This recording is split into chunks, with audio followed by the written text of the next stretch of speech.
How can I make my voice sound deeper? You've probably asked yourself this question because you've heard people say that a deeper voice sounds more attractive, builds trust, and increases influence. Now, while they're not wrong about the benefits of a deeper voice, it's only one piece of the puzzle. Because imagine if I spoke to you at a deep pitch like this for this entire video. Kind of gross, right? What truly commands attention is a voice that is distinct and dynamic. And if you're new here, my name's Vin, I'm a communication skills teacher, and last month I recorded a private training for my community. And the most requested topic was, what are the top 3 vocal exercises to get that deep dynamic sound, Vin? And I want you to listen closely and apply these as you're watching. Because if you start applying and doing these 3 exercises, each for just 3 minutes a day, within just a few weeks, you're going to notice massive improvement with the quality of your voice. What I'm about to share with you now are the top 3 vocal exercises that I started with when I went on my journey of trying to improve the quality of my voice, trying to improve the quality of sound that I can create, to sound more interesting, to sound more memorable. These were the top 3 that I did daily. Number 1 is the siren. The siren is simply just doing sounds that sound like a siren. And you can do this with words or you can do this with sound. The siren technique is essentially you stretching the vocal cords, which creates a lot of tension, which allows you to achieve high-pitched voices, and then you release the vocal cords.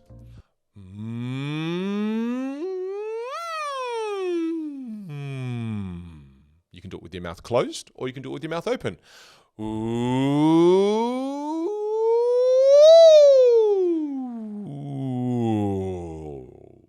go up and down, up and down, up and down. Mouth closed, mouth open. 2 different ways to be able to practice it. You can also do it with words. I'm going to start with a really low voice, and then after that, I'm going to gradually go to a high voice, and then after that, like I said, I'm not going to be afraid to go to the falsetto and go to the highest pitches I possibly can, and then after that, I go all the way back down, and I go really low, and I go low, deep back into the bowels of the chest, and I'm not afraid to sound like Frank Sinatra. And I want to remind you, think of a balloon. A balloon, when you blow it up, and then you let the balloon go, it just goes, that's a really deep sound, right? And that's what happens when you loosen your vocal cords. You're able to achieve a deeper voice. But then when you stretch the balloon and you release the air slowly, you get a really high-pitched sound. What you're doing there is you tension, relax, tension, relax, tension, relax. What are you doing in that moment? You're strengthening your vocal cords. It's the equivalent of a bicep curl. So the more you do that, the more you strengthen your vocal cords. Go up and down, up and down, up and down. Really explore. When you're practicing, you have to push yourself to go to 150%. Because only 70% of your practice follows through into your everyday speaking voice. Play for a good 3 minutes with sound, mouth open, mouth closed, with words, and just really explore your voice. Now, the next activity I'm going to share with you is lip trills.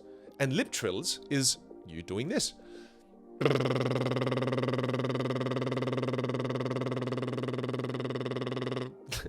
And you can just do it with one note. But then play, be creative, play your favorite song. One of my favorite songs I'm singing all the time to my little baby daughter right now, she's 1, is, see if you can guess what song this is.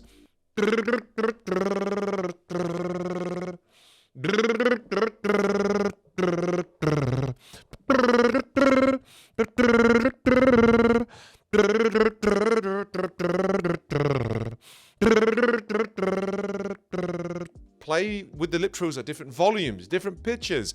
And what does this do then? Why am I doing this? I think the why behind it is absolutely important. The why is when you're doing lip trills, you're creating vibrations with your lips. You're directing the sound so that it happens around your lips. What is that for? It's for vocal placement. You're learning where to place the voice optimally so that you can create really good sound. Whereas a lot of the times people, they're producing their sound from the back of their throat. So some people speak with their voice in the back of their throat. Sometimes people sound really nasally.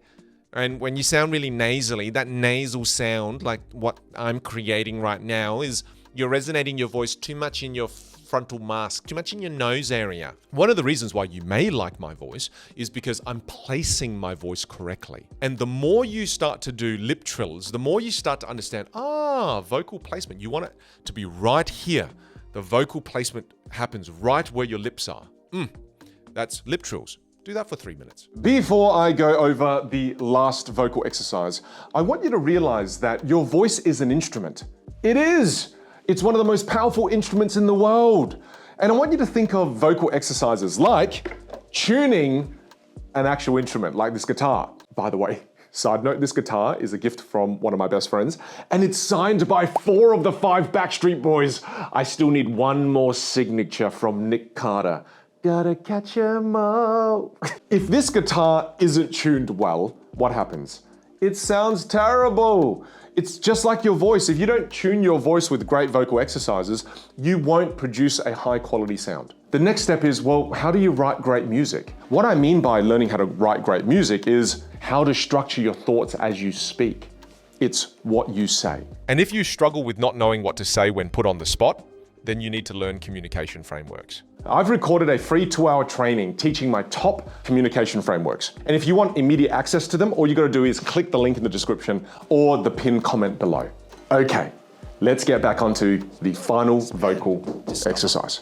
And then the last one I'll do for 3 minutes is, this is an unusual one. This is you becoming aware of your soft palate. You've got a region in your mouth called the soft palate. Some people don't know where it is.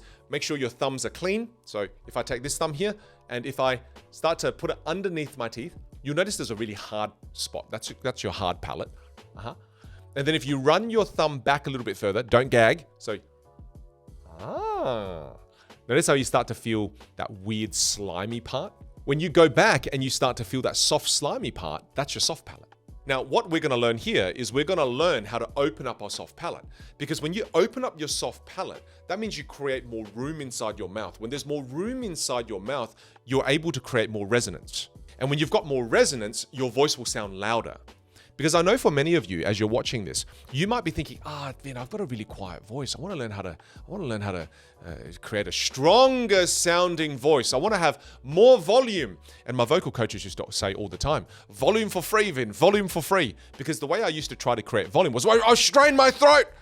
I could get more volume by doing something like this. And then after I speak like that for 30 minutes, my voice feels broken. My throat is just in so much pain. But it's because I'm paying such an expensive price there to create more volume. Whereas you can get volume for free by learning how to lift that soft palate.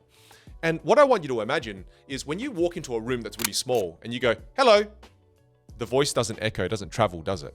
But when you walk into a big church that is massive and you go in there and you're like, hello, hello, hello, hello. There's incredible reverb and there's this beautiful echo sound bouncing off the walls, moving all over the place. That's because there's a massive room for your voice to travel all around.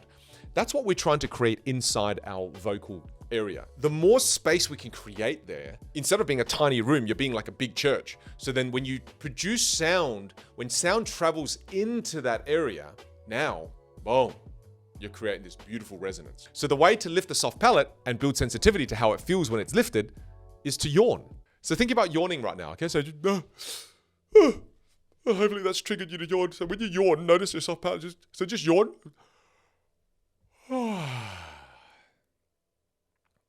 That's you lifting your soft palate. Now, I want you to yawn now and watch, especially if you speak quietly and you don't believe you can create a really loud sound. Trust me, your voice is capable of a very loud sound.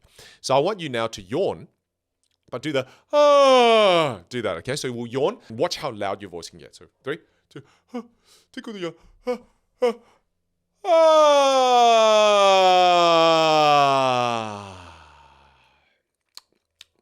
Doesn't that feel great? Oh, that feels so good.